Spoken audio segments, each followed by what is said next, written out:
Just like that. Boom. Back in the man cave. And there are flies in the shop.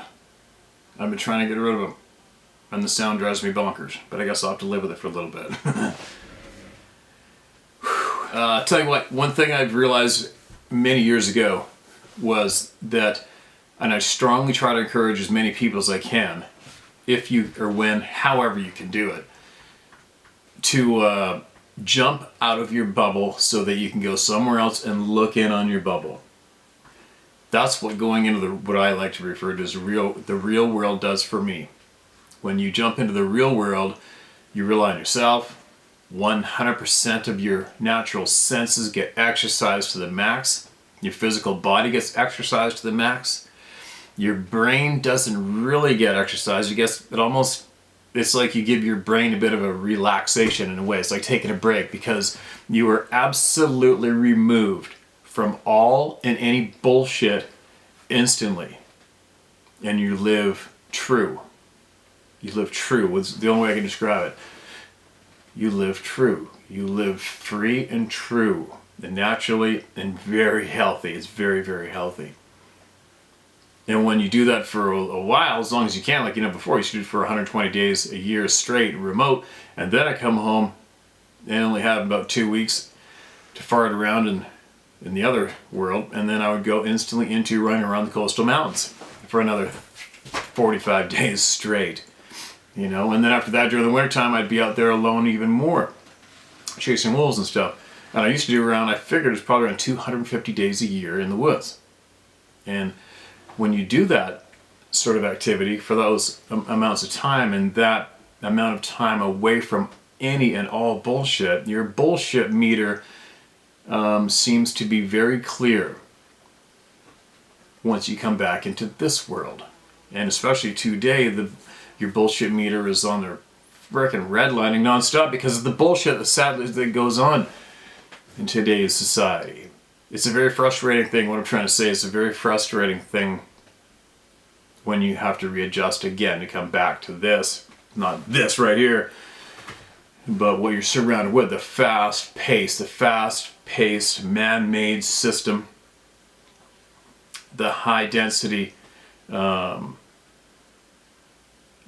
populations, fast-paced, the lower quality of life that's in your face all over the place. Man, the homeless encampments that I've seen along the highway number 1 coming through the lower mainland of British Columbia, which I'd never ever seen before, it really twisted my guts up for those people. It was a very sad thing to see, and it's such a common thing in all the big cities in North America today, right? And something very, very wrong going on there. Side note, but anyway, what I'd like to encourage people to do is, if or when you can, jump out of your bubble, live true.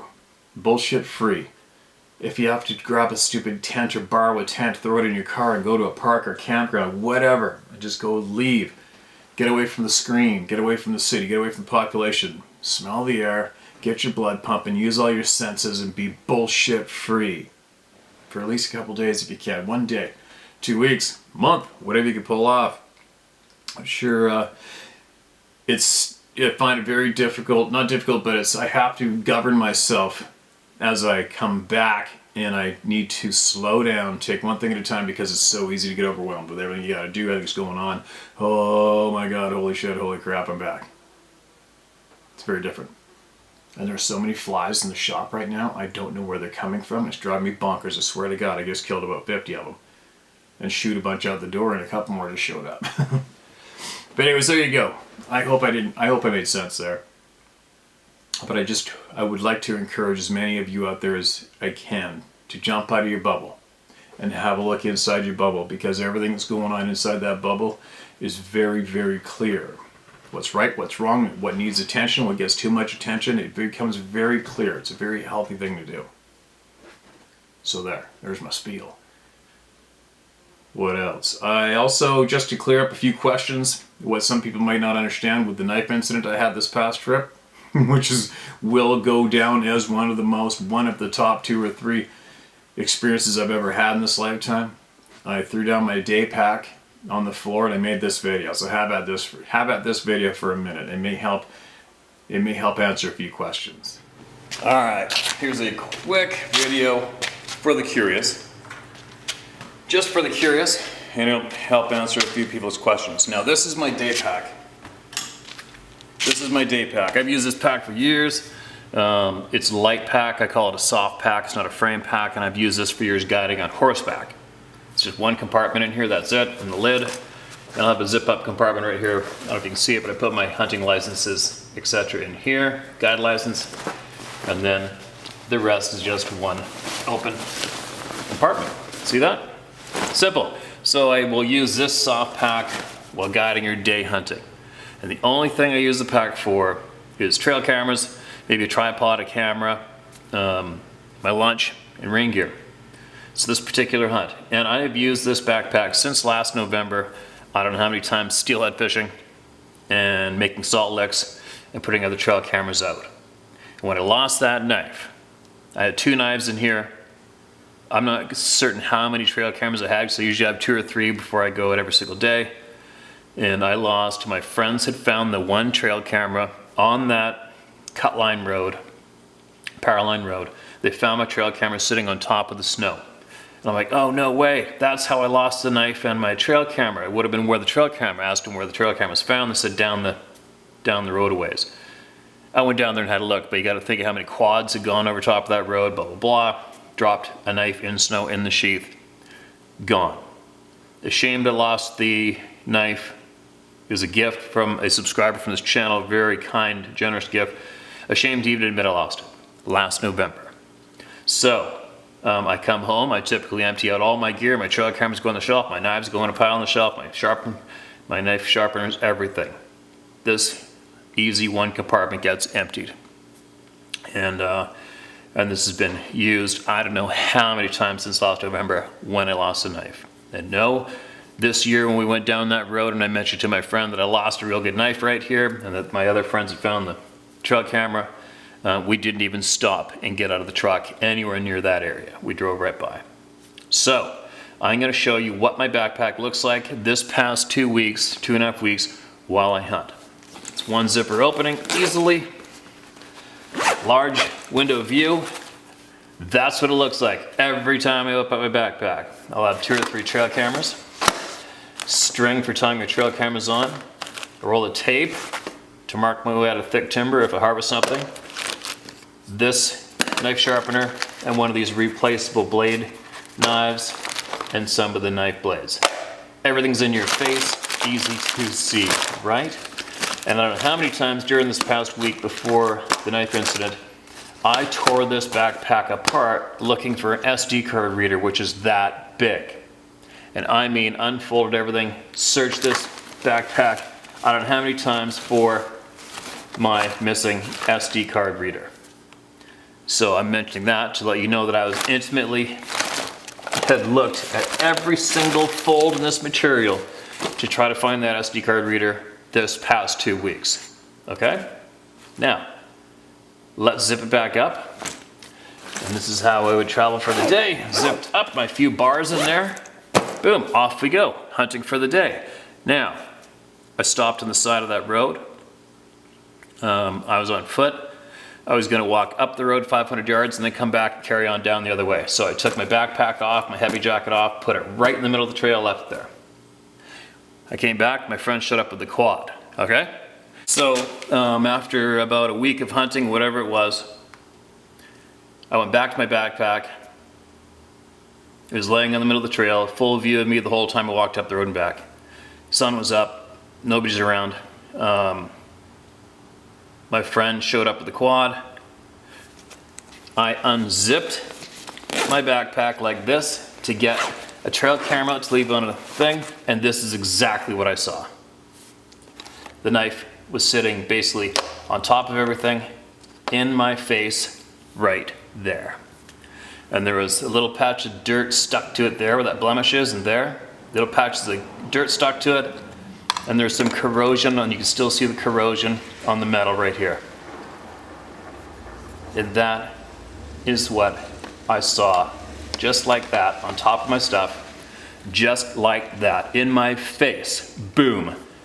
There's this knife sitting right here, November, December, January, February, March, April, May, June, July, August, 10, 11 months later.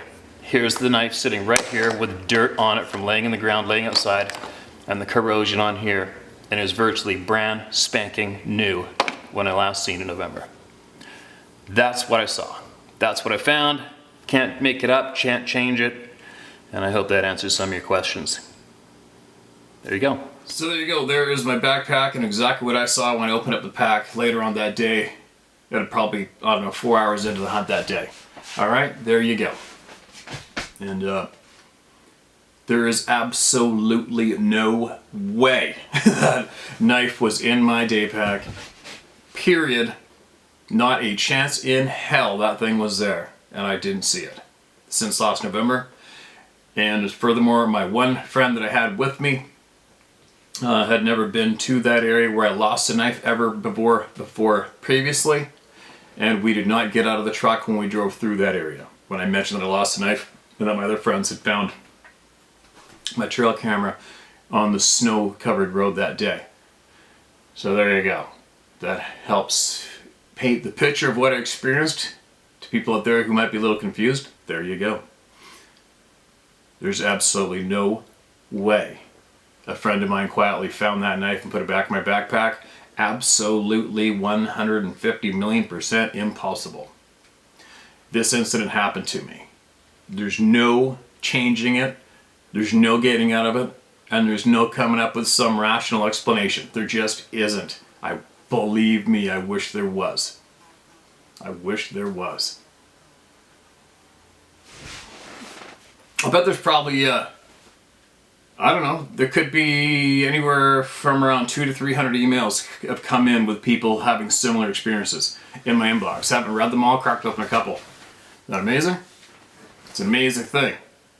And the true, one thing that we should be able to agree upon with that experience that I had was the fact that not one of us can say with receipts who or what is responsible for making that knife appear in my backpack, in my face, on top of all my stuff, just the way I showed it to you. You can't, right? It's not even remotely possible for anybody, any human being in the planet today, to dictate to us, tell us who, if somebody did that or what did that. It's not possible. That's the frustrating, amazing part about it that mind boggles the human brain, right? It's like, whoa, what? Right? It's like I always tell everyone, when it comes to simple things like, say, scent cover spray that a lot of people sell and make thousands of dollars off, the only way you could absolutely prove that it worked is if wildlife could speak. That's the only way. Right? You'd have to be told. I can guarantee you it doesn't work. But that's another topic to be argued about. I'm just saying, there's some things that go on where they just could not be proved to us unless we were absolutely shown and spoken to. Whoever, whatever, however that happened, with that knife to reappear, what was it? November? December, January, February, March, April, May, June, July, August, September. 10 months later. 10 months later. 8 miles away. 6 or 8. And bam, in my face, after I have absolutely gone through every square inch of that backpack, maybe the day and the day before that, the past 2 or 3 days, non-stop looking for my SD cards or an SD card reader, which is that big and that thin. Do you understand what I'm saying? You might think there was a fold or somewhere goofy that little SD card reader could be hiding in my day pack. Right? And believe me, if there was, I was searching it looking for that SD card reader. Probably 2 or 3 times I misplaced it, couldn't find it. And I was doing that systematically, emptying out my day pack and looking for that SD card reader. Right? Do you see? Am I painting the picture clearly of the amazement of seeing that knife with those little chunks of mud crusted stuck to the blade and the fresh corrosion on the metal part of the handle in my face, laying on top of my trail cameras, right there the way you're seeing it. That's exactly what I saw when I opened that backpack. Right?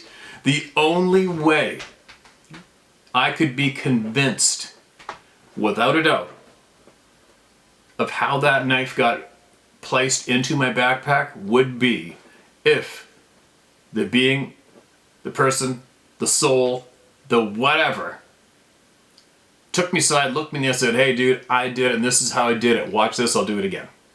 That's the only way that you could say who did it, how it was done. It's the only way. Other than that, it's just absolute, I don't know, maybe it was a Sasquatch. I don't know, maybe it was your grandfather. I don't know, maybe it was some kind of entity. I don't know, maybe it's a portal. I don't know, maybe it's the way you vibrated, your existence, your vibration. Who knows, right? There's a kabillion possibilities. But I think we could possibly agree on this one thing is, we don't really know. We do not know 100% for certain how that experience came about, but I'll tell you what, it will go down as one of the most shocking, mind-boggling experiences I've ever had.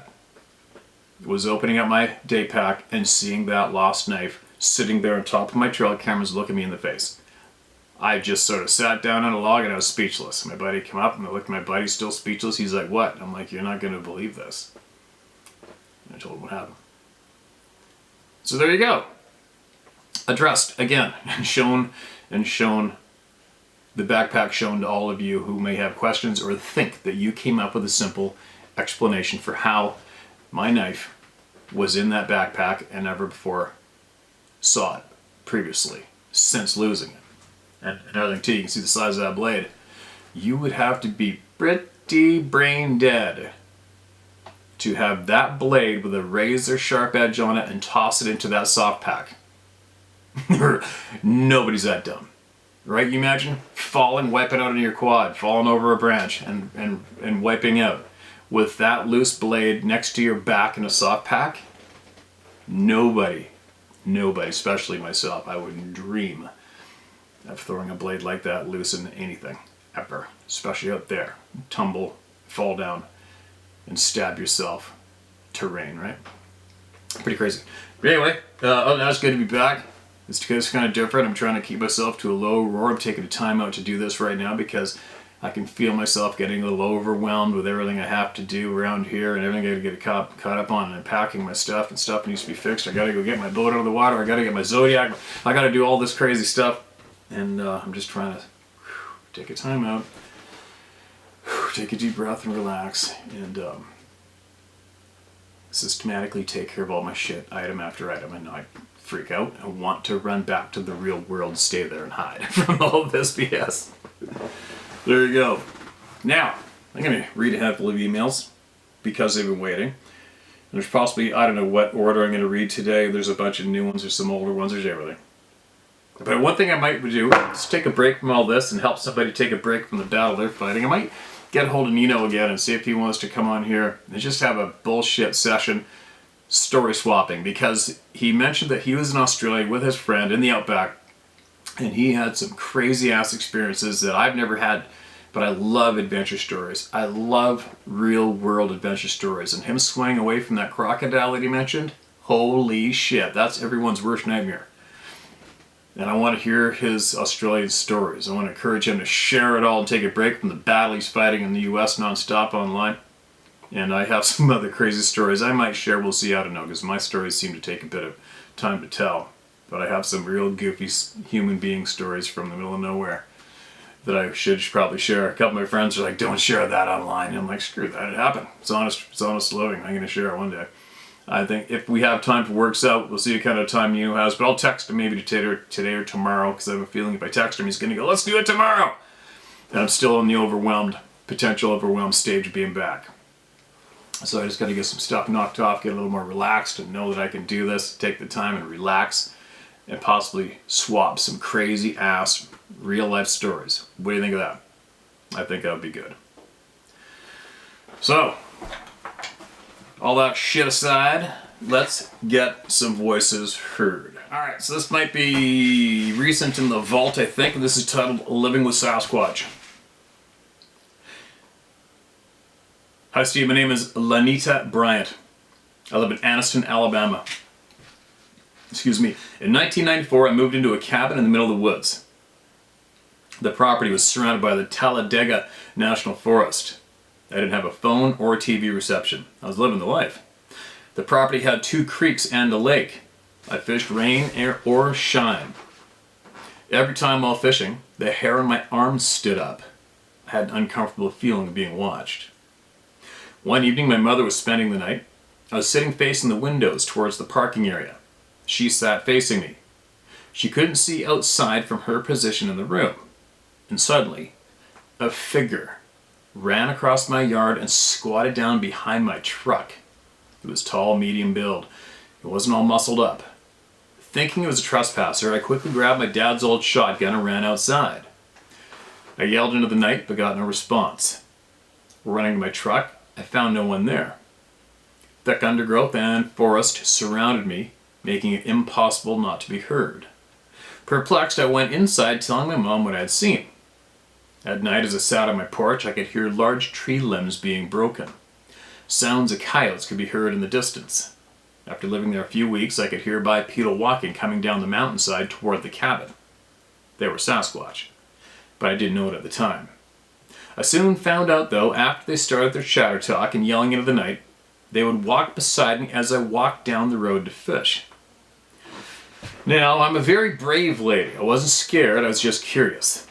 I soon met a man and he would come to visit me. Around 3 a.m., they were yelling to each other. It scared him so bad he got in his truck. After I walked him to it, he demanded to know what they were. I told him they were Bigfoot and were living in my barn. He stayed close to the cabin after that incident. We married and moved a few miles away. I would go back to the farm and research the Sasquatch. I began taking them gifts, such as apples and corn, etc. I soon had a phone and began taking pictures of them. They knocked and whooped to me. They don't seem to trust men very much. They showed me a baby, just days old. I would send pictures, but they are blurry. I invited them to visit me, and they did. I have footprints.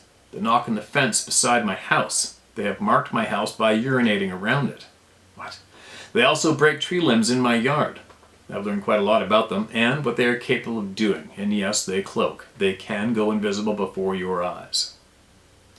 Sometimes late at night I sit outside and I read to them. They really like that. I also sing to them. They're children like popcorn. They're children like popcorn. Some of them look so human that if not for all the hair, you couldn't tell they were Sasquatch. They are humans with their own language. They even made a trail for me after I fell taking food to them. They broke small trees and rolled them down a power line until all the weeds were pressed flat. They've been good to me. I feel safe when I'm with them. Everything I know about them I have learned by being around them. The alpha male is about 8 feet tall. Most of them in my area are around 6 to 7 feet, and most of the children look as human as we do, meaning facial features, hair, and body shape. A few have domed heads and a lot of hair. Some of the women have faces covered by short hair. One female I saw holding her human-like child looked like a Neanderthal. Her forehead was jutted forward, large eyes, thin hair on her chin. I think they still cloak and hide from me because I'm always trying to take their pictures. Now, as I was taking pictures in my yard and caught a tiny little man peering out from the undergrowth, I was astonished. I never believed in little people before this. I'll send you 3 pictures of him. The first pic is him looking out of the bushes. I then enlarged him twice. Look at the thorns on those vines. Then look at the ivy leaves. The leaves are larger than his head. Since then, the grass in my backyard has been pulled up into a heart shape. I've had many hearts in my yard. I saw a tiny person beside one of the hearts. I was hiding in the grass. He was hiding in the grass looking up at me. I always hold my hands in the shape of a heart. I tell them it means to love someone. This sounds so incredible, but it's absolutely true. I'm not a lonely old woman with nothing to do. I stay busy, and I'm very active. Most people don't go around looking in the undergrowth. I do because I'm looking for evidence of my Bigfoot. They come up my drainage ditch each night. I live in a community, city limits. I find footprints and took pictures of them looking down my drainage pipe. A friend of mine said I should tell you about all I've encountered. Carrie Arnold was a friend of mine. He was going to come for a visit, but his life was cut short. Blank blank came for a week. He heard my Bigfoot and a hair sample and saw the footprints. Most people don't believe in cryptids. That is a great advantage to them. They slip around like shadows in the night. Thank you for listening to my voice. These people are everywhere. Look a little closer next time you think you're alone outside. P.S. I lost my harmonica and they brought it back to me. It had a tooth print on one side. Lenita Bryant. Pics in next email. Check them out. Wow. Oh, just so you know, Lenita, there's some people online that I don't promote them at all because they want to be promoted. Carrie Arnold, I never met him. I understand he was a great man. It's sad that he passed away. And I never had any interactions with him at all. Don't know him. But I was assured he was a good soul. The other person you mentioned, yeah, I don't promote that person. I'm sorry. But no disrespect to you. Well, now I'm going to have to get on my email and search your name and get those photographs so I can share them here, which I will do now. Alright, so if the photos made it into this video, I haven't seen them yet, alright? They would have been edited in after I finished recording the emails, okay you guys? So anyways, I appreciate you sending that in. And I'm glad you contacted me, because when you contact me, what you actually are doing is you're contacting the world, in a way. And so you know, Lenita, I don't know how new you are here, but people may argue this point with me. It may be arguable, but I do not consider myself a member of any what you would call the Bigfoot or Sasquatch community. I'm not. I am a member of the people of the planet. That's it. I'm a member of the people, and all the people come here for answers to what we don't understand, but we know what's going on. Now, the reason I may share with you that I'm not a member of the what's called the community, is because I'm just not. If you observe that, the people who are today, sadly, it's just a cannibalistic bunch of frickin' psychopaths. Sorry, it's the easiest, most simplest way for me to describe it. They're all going out at each other and wanting to have some kind of a name for themselves when it comes to this topic, which is fine, to each their own. Have at it, just keep me out of it. And they cannibalize each other and attack each other non-stop and try to prove each other either non-trustworthy or pulling hoaxes or doing whatever they're doing. I'm not a member. I like to think, and I feel the majority of the people here are people that just want answers to what the hell is going on. All right, we all seen the things, we heard them, we've had whatever happen, and we're pushing forward, and we wonder why. We're not here to try to prove anything. It's been proven the second we saw, witnessed, or heard, or smelled, right? It's been proven. Now let's move forward and find out what's really going on. So Lenita, if you want to contact us again and share with the world, with the people, what you know, if you know more, if you've had any, I think one question I would have for you would be, have you had verbal communication or thought communication? Thought communication meaning have you ever had any of these beings completely, smoothly, clearly interact with you with thoughts, which may come across as words in your head, but they didn't come in your head via your ears? Do you know what I'm saying? It's what a lot of people consider and describe as mind speak, telepathy, however you want to call it. I don't care. But I'm curious if you have had that experience, and if you have been able to ask these people questions, and if you've had smooth, accurate, confident answers. If you have, if you would, share with us. We really, really appreciate that. And thank you so much for your time you took out of your way to send that email to us, all right, and those photographs. Now, back at her. Take from her what you will or leave it, everybody, right? As usual. And just so you know, now I'm getting closer to time where I'm going to make some contacts south of the border, and I'm going to get ready to possibly make plans to purchase my ticket, fly south, meet up with these people that I am certain I trust, and I can't wait to hear the knowledge they're going to share with me, as well as the knowledge they're going to allow me to share with all of you. Use me to share with all of you, and we're going to get a lot a lot of answers from doing that move. I'm just letting you guys know I'm a whole bunch of notches closer to doing that, alright? I'm really babbling today, but I haven't obviously been in the woods for a while. So anyway, what else we got? What's this next one? This title, there's no title on this, I don't think. Nope, no title. Hi Steve. I hope this finds you and your family well. I've been watching your channels for quite a while and enjoy every minute. It's a breath of fresh air to find someone who is in your face honest, no bullshitting around, and cares for people out there who have had experiences with the Sabe and other beings. Plus a man who, like a lot of us, wants to make the government accountable for all the crap they've done over many, many decades of getting away with a lot of things. Thank you for giving us this community. Thank you for giving us this community to keep in the loop. I've been wanting to send this to you for ages, but just haven't had the time as I'm looking after my 88-year-old mom. Also my brother, who was going through prostate cancer treatment, as well as my own health issues. But there are many people out there in a much worse situation than me, so I've got nothing to complain about. I hope everybody heals up. Big time. Prayers sent. On to my story. You can use my name. I'm not scared if anyone knows it.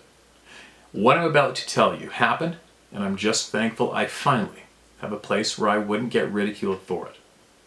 It's not anywhere as near as interesting as the stories you've read before, but this is what happened. My name is Angela Hutchison. I live in Australia and grew up on 32 acres of land that had a lot of big trees, our own dam, and when it rained a lot, we had a great swamp to play in. Yes, we were outdoor kids who loved getting dirty in the mud. Good times. Kids these days are missing out on because they've got their heads stuck in their phones or taking selfies doing the peace sign and duck lips, lol. This happened back in the early 80s, and for me it's as if it happened yesterday. First story I'm sharing isn't a Bigfoot encounter, but I want to share it with you all, as whenever I've told this story to my family for the past 40 plus years, I get laughed at and told, quote, I was seeing things, end quote. You were imagining it, and you didn't see that. The usual. I was about 10 or 11 years old and was standing at the door to our house, which faced towards our 32 acres. It was a beautiful day, late spring, early summer, nice and sunny, but not overly hot. I was just standing there. I can't remember what I was doing at the time, but you know when you just randomly look around. Well, I did that.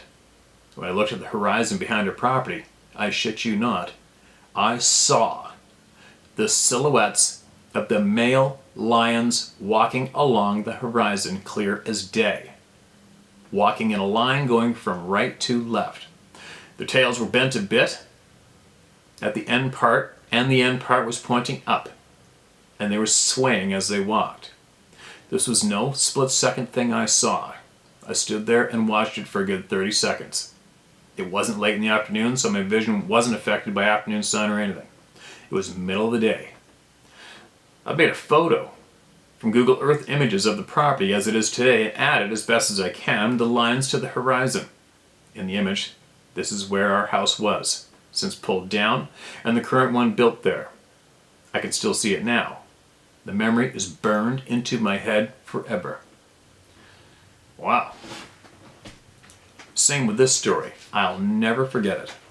And something he mentioned from another viewer was that they said, quote, they were the only person who heard the Bigfoot/Sabe roar, end quote.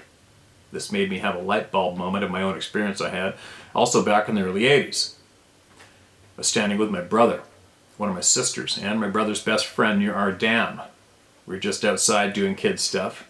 While standing there talking, all of a sudden I heard the most insanely loud roaring scream. I could feel it through my whole body. It was so big and bellowed across the area that I looked slightly to my right, behind my sister where there were some massive trees. I expected to see King Kong part those trees with his hands and stand there. I see that imagery to this day, and that was 40 plus years ago. I was the only one who heard this gigantic roar. Nobody else acknowledged it. Nobody else even went, what the F was that? And believe me, it was definitely a WTF was that moment. So this makes me feel down to my core that I'd heard a Bigfoot/Yowie/Sabe, and I was the only one who heard it. Unless the others heard it and have said nothing. But I honestly think I was the only one who heard it. If the others had heard it, they aren't the kinds of people who wouldn't react. My reaction was to look at those huge trees looking for King Kong to part the trees, but he never showed up, lol.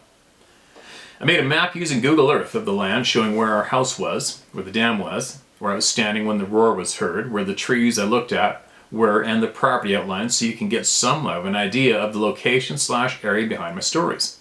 I've also attached a photo of myself and my brother's best friend to show the horizon from our backyard. This photo was taken less than a year after the roaring incident. I'm sure you'll enjoy seeing the horses in the photo. I wish I still had that golden tan, lol. And the joys of youth. I'm so glad I had a place where I can share this without being made to feel like I'm an idiot who imagined it. You're doing a huge service to many thousand around the world, Steve. Without you, we'd still be getting told by our family and friends that we didn't see it, didn't hear it, nothing happened.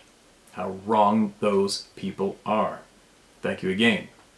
I also want to thank you for sharing your beautiful part of the world, your hunting adventures, and the many, many experiences of witnesses around the world. Just being able to share our stories and not get ridiculed is a huge benefit for those who share them. I hope this finds you, Sarah, your family, yes, all your four-legged ones, well and in good health. Through you, I'm able to enjoy the outdoors from the comfort of my home. Stay safe there, and here's to successful hunts. Kind regards, Angela Hutchinson from Australia. P.S. I think I didn't have any errors, lol. It was pretty smooth for me. And I'm usually the one that butchers everything up anyway, right? And there's the photos. There's the horizon. There's the horses. There's you guys. All right. Appreciate you sending that in. You found your people. It's a safe place here to share anything. Almost. You know what I mean? This is the right place to share all the crazy, weird, honest shit that people experience. And they got nowhere to go to share it, right? You found the right place.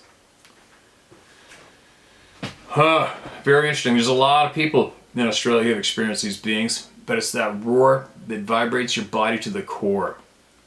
Myself, just from what's been described as, I don't crave to have that experience myself. You guys, I share with you guys where I go and how long it takes me to get there on foot by myself. I don't need to hear that when I'm at the furthest point. I don't need that stress to accompany me on my walk out. I've experienced stress anyway. A long walk out in the dark, and for me, I just don't want to have it all taken away from me, like I said earlier.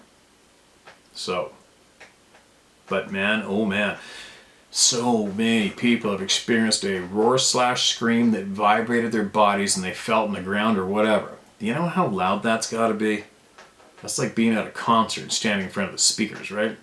That's freaking loud and overwhelming. It's got to be absolutely intimidating. Right? I'm not even curious of that experience. I'm just not.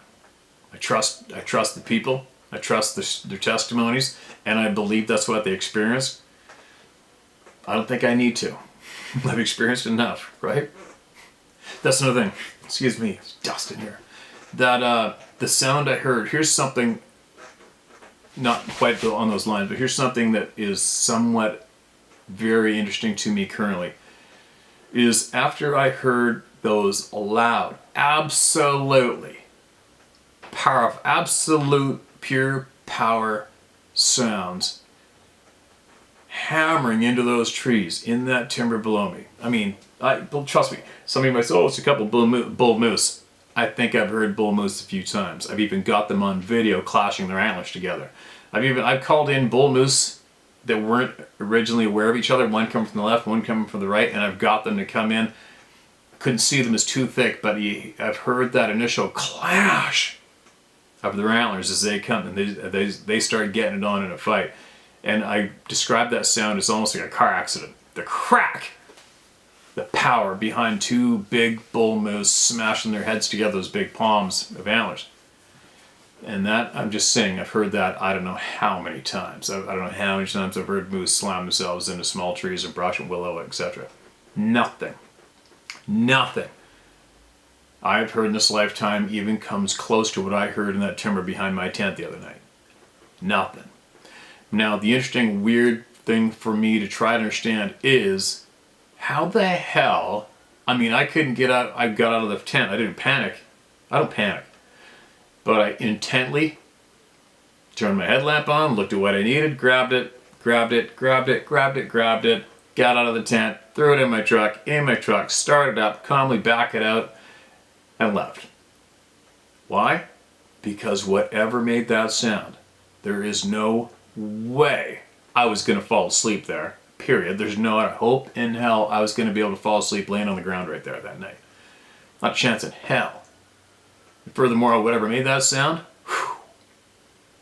pretty certain I don't need to have that thing standing beside my head on the outside of a nylon frickin' tent, breathing on me, pissing on me, kicking me in the head, squat, whatever. I'm good. My gut said leave, I'm leaving. But what I'm getting at is why, how is it that right after that, the next day, I can go back in the woods alone, calmly, and feel comfortable? That's the part that really baffles me. How can I hear something in that patch of timber right there, that intimidating, that loud, that significant, had me breathing like a panting dog? Got my shit together, I didn't panic, I phoned Sarah right away. She said she's never heard me breathing and talking like that in her life. Still staying calm, not panicking, but I'm like, holy shit, there's something here. Holy cow, you're not gonna believe it. That's how I was talking. Why is it that I can go into the next huge patch of timber and hike 1.5 kilometers into it solo? I even showed you guys the video of me walking and where I was walking. Not a hesitation about it. I wasn't stressed for even 1/4 of a second. And I'm within view of where that sound came out of the timber previously. How does that work? That doesn't make sense to me. I don't understand that at all. For real. I don't know if you're picking up what I'm putting down, but how does your mind pull that off? I don't get it. That's very, very interesting to me. I'm very curious of that. I don't know what or how that I could feel that alarmed, and the following days I have absolute no problem, cool hand Luke, calm, focused on hunting, and that's what I'm focused on. I'm not looking behind every tree. I'm not nervous going, oh my god, I hope there's a Sasquatch here. I'm not. You saw the video, you heard me talking, you see what I'm seeing, you see how I'm moving. I'm smooth, I'm looking, I'm not like this going, you know what I mean? I don't understand how that can go down, such an extreme difference, when meanwhile, I was only about, I would say I was about a 1.5 miles to 2 miles away tops where I continued hunting than where I heard that noise come out of the timber. I still understand it. Can't babble enough about that. I hope I got it across. Anyways, I found a recording I want to share with you guys. Give me a minute to find it. Alright, so now there's a man, they call him, he goes by the handle Cuz Strickland. He's with the management of Mossy Oak in the south. I believe he's in Mississippi. And we have a handful of mutual friends and acquaintances. And we follow each other's Instagram, and he's also friends with Dave Plattis, and he was on, I believe he's in one of, I just ate, alright? He's in one of Dave's movies. Now, and he has also witnessed some odd things in his time, and I believe he speaks to Dave about that in one of Dave's movies. Anyway, he just made a post today with a recording on one of his trail cameras. I believe this is Mississippi or Alabama. I'll have to read it. Let me read it. And, hold on a second. And just to let you guys know, trail cameras, this one has me stumped. So he made a post of his trail camera video. There's nothing on the video, but there's audio. And all he said was, and it's at 3:12 a.m. And all he said was, any idea what this is? And then his comment was, this one has me stumped. That's all he said. So we're going to play it for you guys a few times. We're going to listen to it together. And just so you guys know, I have been in the south a lot. In the dark, hunting turkeys, hunting hogs. I've heard hogs in the dark right inside those thick bushes right there in the pitch black. Snort away, fighting, squealing, wheezing, doing the whole 9 yards. I've heard hogs hundreds of times. All the noises they make. This one's got me stumped too. So, listen to this and don't quite come to a conclusion as fast as you can. Listen to it. Alright? Listen.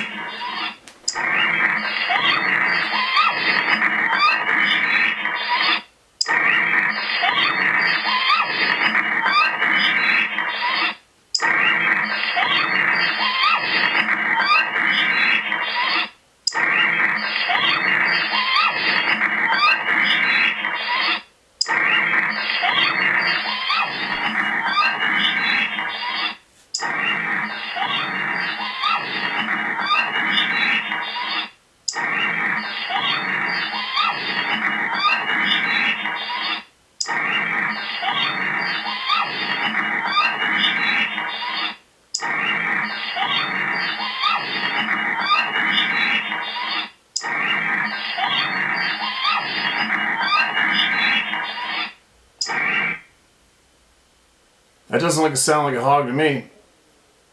Now the yipping sound, I don't know what that is either. Is it a combined, are all those sounds coming from the same source? I don't know. Do I think that's a hog? Nope. It sounds possibly like some type of predator has got a hold of something. Right by his feeder, by his trail camera. I don't know. I don't know what the hell that was, but it sounds really, really odd, don't you think? Don't you? Let's hear it again one more time. A couple more times. It's just replays. Hold on.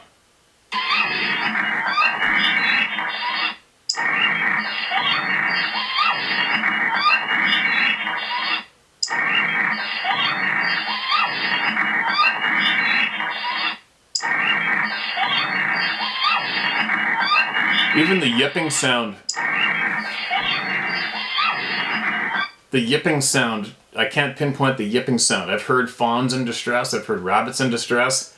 That yipping sound doesn't sound familiar. It doesn't sound like a pup. We've all heard pups.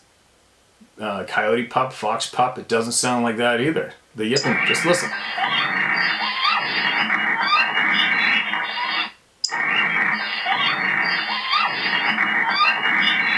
So whatever the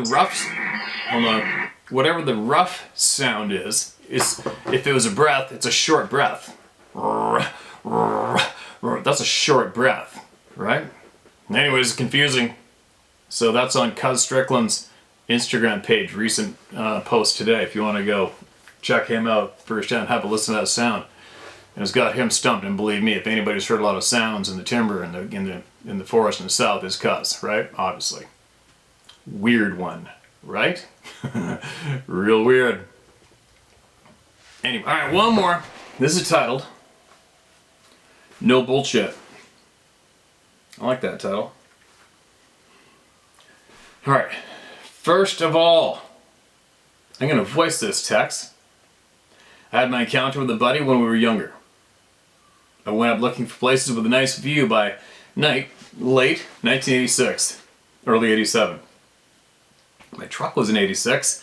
I found a place, I'm drinking some beers. Look at the lights.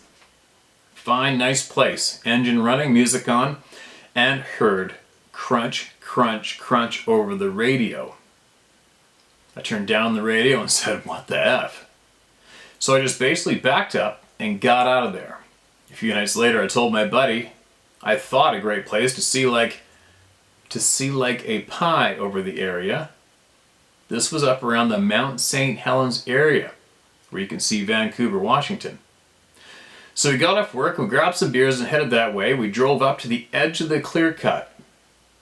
Went to pull in, and all of a sudden, we saw an ass end of something walking up a hill, and then two big, bright red eyes squat down and watch us.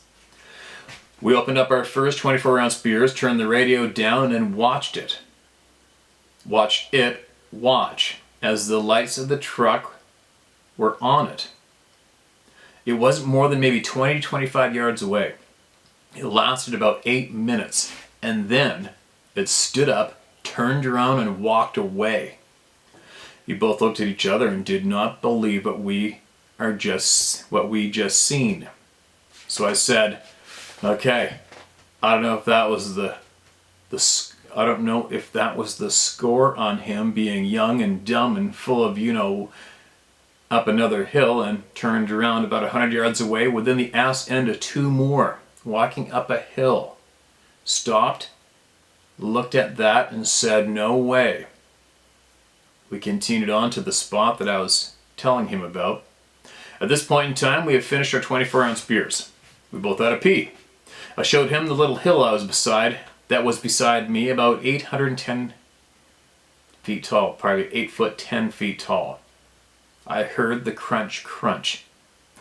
We both proceeded to go pee when a loud, ear-piercing, chattering scream came out.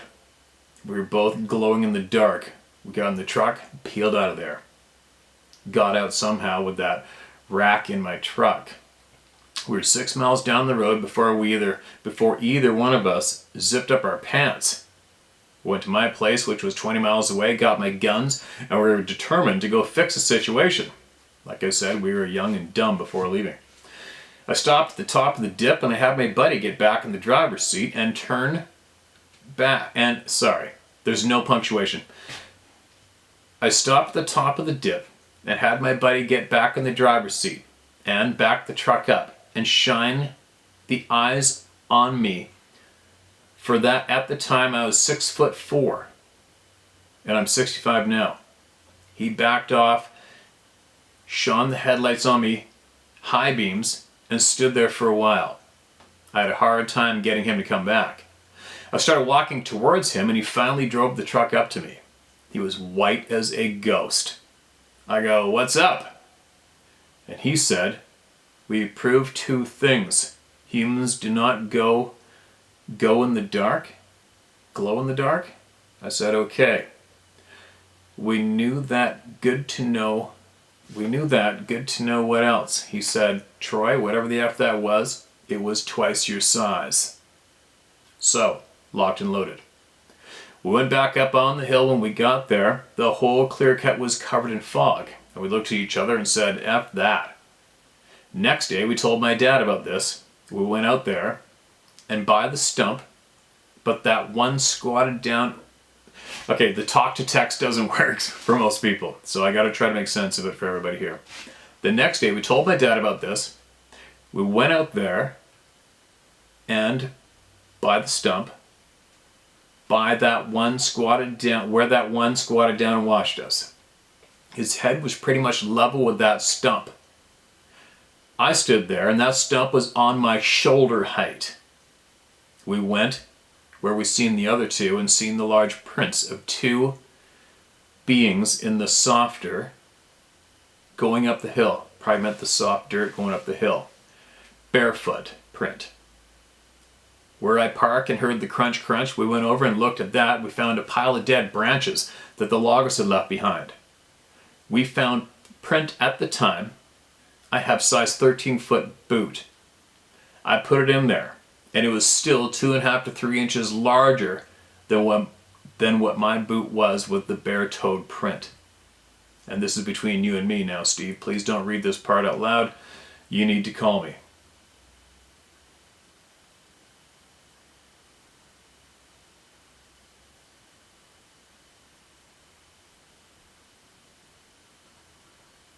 All right, man, I got your message. I got you. Thanks for sending that in. Appreciate it. Mount St. Helens, you know by now, there's no shortage of episodes that went on around that area. Probably still today, even after St. Helens blew its top, right? It's just what it is. And you joined the club of no return that day. And thanks for the personal email at the end. And just so you know, and all the people know, I govern myself with my intuition. I govern myself with my intuition, my gut instincts, and that's how I make every single decision in this lifetime, is by my guts, my intuition, my sixth sense. So, oh, that's me. So anyway, there you go, you guys.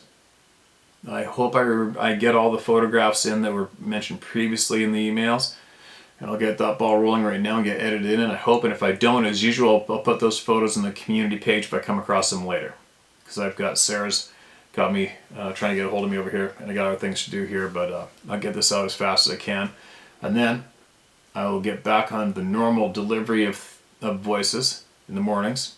I'm gonna text Nino probably tomorrow, see if he wants to do a good old-fashioned bullshit session between fellows and share some experience stories. I think that'd be really good. Then we'll get a little break. I love hearing real life stories.